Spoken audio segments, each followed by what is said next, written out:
Hello and welcome to Listen and Teach on Matters That Matter. This is the IELTS series.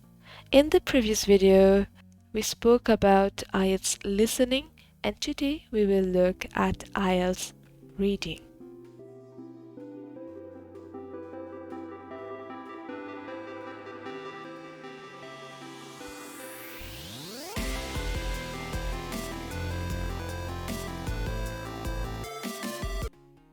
What we will be doing in this video is that we'll be going through what is IELTS reading, then a few tips, how I practiced for it, and how to improve your band score fast.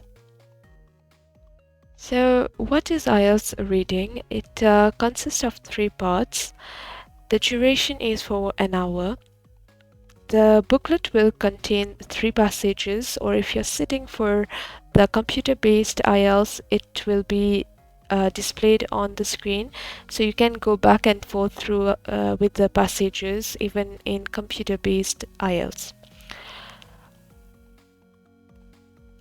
On the computer, you may just have a quick 30-second look at all the passages so that you would know which section has questions that you deem the toughest for you. Will you have time to transfer answers in reading? Compared to IELTS listening, in the reading part, you don't have extra time for transferring answers. You will immediately write your answers on your answering sheet, or if you're in the computer delivered IELTS, then it is on the screen. Before you begin reading passages, since this will be your instinct, read the questions and highlight the parts that give clues. For instance, dates, names, words. I highlighted my complete verse text, guessed the matching answers to a paragraph, then skimmed through the passage.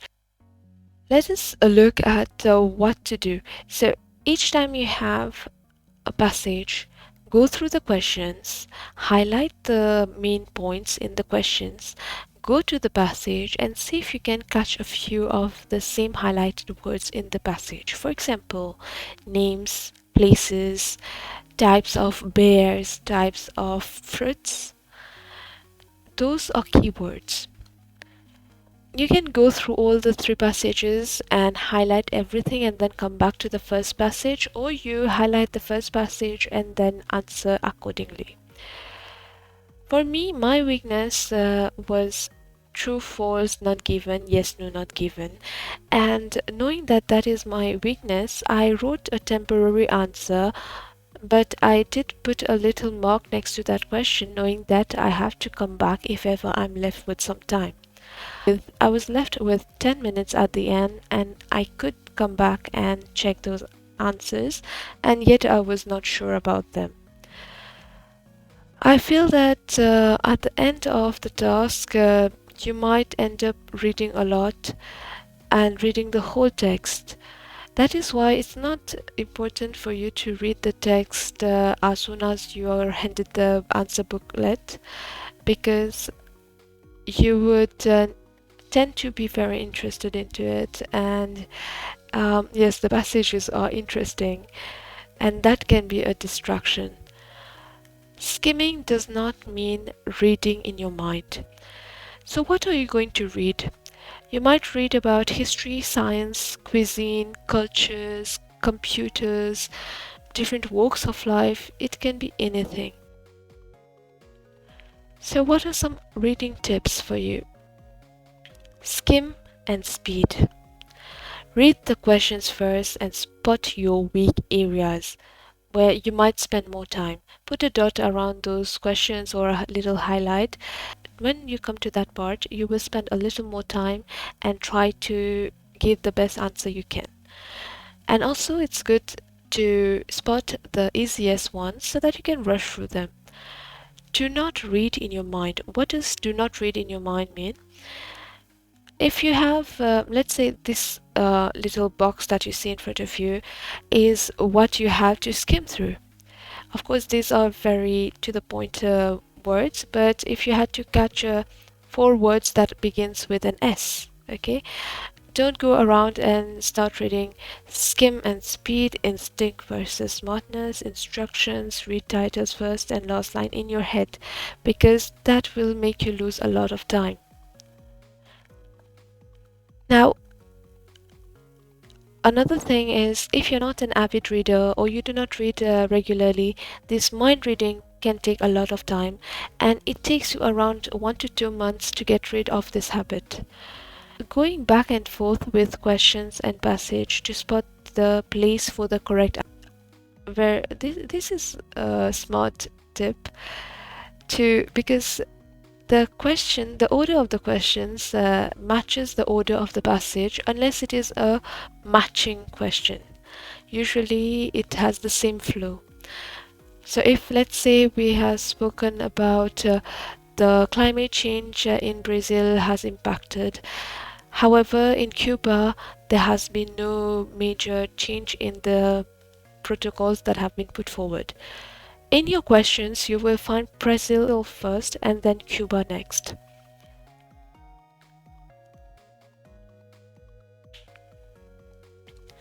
So, a few reading tips and how I practiced. As I told you, have realistic goals. I had already spoken about that in IELTS listening, so you can watch that video about realistic goals. Read the question first. We've spoken about the weak areas and against the forte. Do not read in your mind. Do not go back and forth with the questions. And for me, as I told you, my weakness was yes, no, not given, true, false, not given, and also matching. So I practiced that a lot. It's a good practice to go through websites that provide reading material for IELTS, and also you might try to, if you're reading some books, you want to practice reading, it's mainly for matching part, I feel.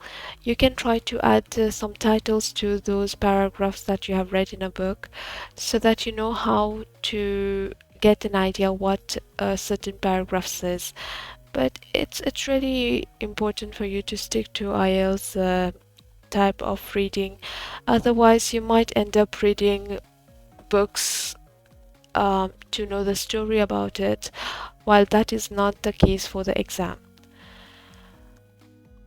What is the worst case scenario? You're short of time. Yes, it can happen that you started reading or you can't find the answer, or you're confused about how to go about with the matching. You might have three answers that are looking very much similar. Try to complete the reading, the whole 40 questions, at least 10 minutes before the time is up. And be confident in at least 30 to 35 questions. How do you become confident is through practice. There's no other way, there's no shortcut.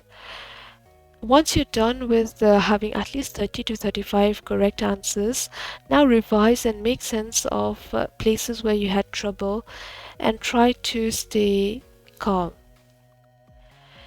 Those are the main tips that I had to give you for reading, how to improve your band score. I hope you enjoyed this video. Stay tuned for more content about IELTS. This was Matters That Matter. Thank you for tuning in.